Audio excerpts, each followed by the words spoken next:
అనేక మంది మహనీయులు ఈ ఈ దేశంలో ఈ ప్రజల కోసం, ఈ అణగారిన వర్గాల కోసం వాళ్ళ జీవితాలను త్యాగం చేసి వాళ్ళ జీవితాలు మొత్తం వీటి కోసమే పనంగా పెట్టి కొట్లాడినటువంటి మహనీయులు అదృష్టం కొద్ది ఏప్రిల్ నెలలో పుట్టిరు.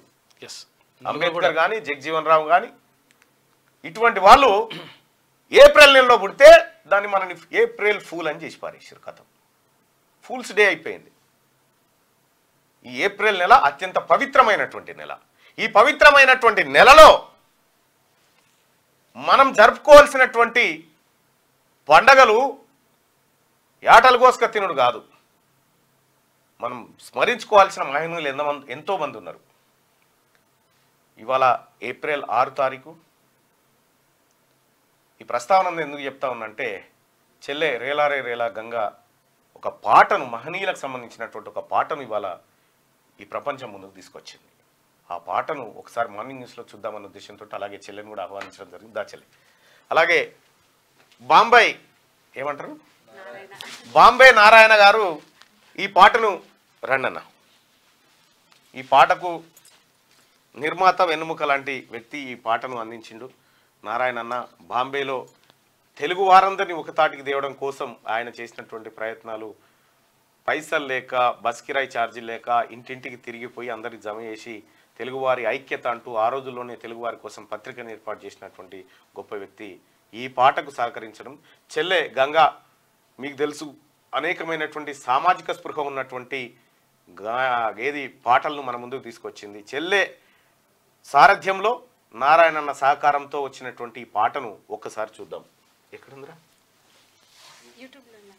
యూట్యూబ్లో ఉంటుందిరా.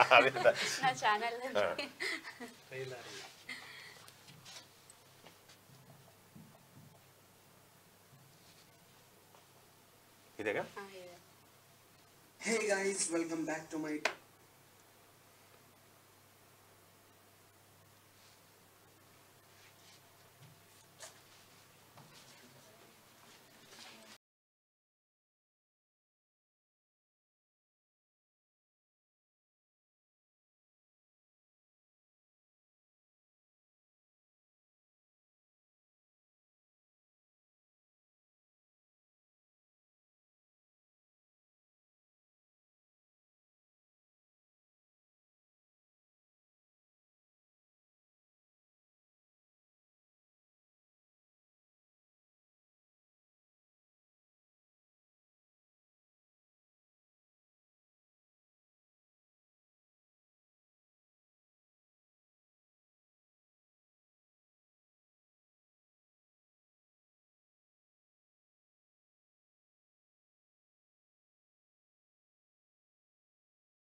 ఎవరు డిఓపి నాని, అంతడుపుల నాగరాజు, అశోక్ బాగి, ప్రొడ్యూసర్ పవన్ సాహితీ. అచ్చా అచ్చా అచ్చా, ఓకే ఓకే. చెప్పురా పాట గురించి చెప్పు 2 నిమిషాలు. థ్యాంక్ యూ అన్న. ముందుగా కియూ న్యూస్ చూస్తున్న ప్రేక్షకులందరికీ నా కళాభివందనాలు. నిజంగా నాకు చాలా సంతోషంగా ఉంది, ఎందుకంటే ఎప్పుడు క్యూ న్యూస్ వేదిక మీద నేను కనవలే లైవ్లో. ఫస్ట్ టైం అన్న మహనీయుల పాటతో క్యూ న్యూస్లో కనబడడం చాలా సంతోషంగా ఉందన్న. ముఖ్యంగా మీకు ప్రత్యేక ధన్యవాదాలు. ఈ పాటని చాలా ఇష్టంతో నేను చాలా వేదికల మీద పాడుతుంటాను ఎప్పుడు. సో నేను పాడుతున్న సందర్భంలో అందరు బాగుంది బాగుంది ఈ పాట నీ గొంతులో అని అంటే నేను ఈ పాటను రికార్డ్ చేసుకోవడం జరిగింది. ఫస్ట్ ఈ పాట ఎవరు రాసిరని నాకు తెలియదు అన్న. నేను నార్మల్గా వేదికల మీద పాడుతుంటే తర్వాత కనుక్కుంటే భీమసేన్ అన్న రాసిండు, సిద్దిపేటలో ఉంటాడు అని అంటే అన్న నెంబర్ తీసుకొని అన్నకి కాల్ చేయగానే అన్న నేను పాడుకుంటా అన్న ఈ పాట రికార్డ్ చేసుకుంటానంటే అయ్యో తప్పకుండా చెల్లె పాడుకోరా అని చెప్పి అన్న అనగానే రికార్డ్ చేసిన తర్వాత లాస్ట్ ఇయర్ ఇది రికార్డ్ అయిందన్న. మామూలు స్టూడియో మేకింగ్ ప్రోమో రిలీజ్ చేసిన వీడియో చేయాలి అని, వీడియో రూపంలోనే మహనీయులందరినీ చూపించాలి, ఇప్పుడున్న తరానికి రాబోయే తరానికి కూడా వీళ్ళని చూపించాలి అనే ఉద్దేశంతో వీడియో రూపంలో తీసుకురావాలని ఆలోచనతోనే ఆ ప్రోమో రిలీజ్ చేసి అట్లనే ఆపేసిన. కానీ లాస్ట్కి ఇంకా కళ్యాణ్ ద్వారా సార్ వాళ్ళు పరిచయం అయ్యి తర్వాత Narahari sir, IAS Narahari sir వీళ్ళందరి సహకారంతో నేను వీడియోని చిత్రీకరించి ముందుకు తీసుకురావడం జరిగిందన్న. పాటకు సహకరించిన అందరికీ కూడా వేదిక నుండి ప్రత్యేక ధన్యవాదాలు, కృతజ్ఞతలు తెలియజేస్తున్నాను. అదేవిధంగా మహనీయులు చూపిన బాటలే మనందరికీ ఆదర్శం కాబట్టి అందరూ కూడా మహనీయుల గురించి పిల్లలకి కానీ ఇళ్లలో కానీ అందరూ కూడా వారి త్యాగాలను స్మరించుకోవాలని మనస్ఫూర్తిగా కోరుకుంటున్నాను. థ్యాంక్ యూ సో మచ్ అన్న. చెప్తావా అన్న? బొంబాయి నారాయణ అన్న చెప్పే తొందరగా. ఏప్రిల్ నెలలో పుట్టిన మహానుభావుల నెల అంటే నాకు చాలా ఇష్టము. అందుకు నాకు ఈ అవకాశాన్ని కల్పించిన మహానుభావుల వీడియో సహకరించడం జరిగింది. దీన్ని మరీ పిలిచి మాకు ప్రమోషన్ ఇచ్చిన, ప్రమోషన్ కోసం అందులో పసా ఉంది కాబట్టి పిలిచిన, ప్రమోషన్ కోసం పిలవలే, అందులో ఆ పాట అవసరం సమాజానికి కొరకు అందరికి. థ్యాంక్ యూ సో మచ్ మీరు సహకరించినందుకు. థ్యాంక్ యూ రా చెల్లె. వచ్చే ఏడాది మంచి పాటది ఇంకా. Okay, thank you so much. Okay.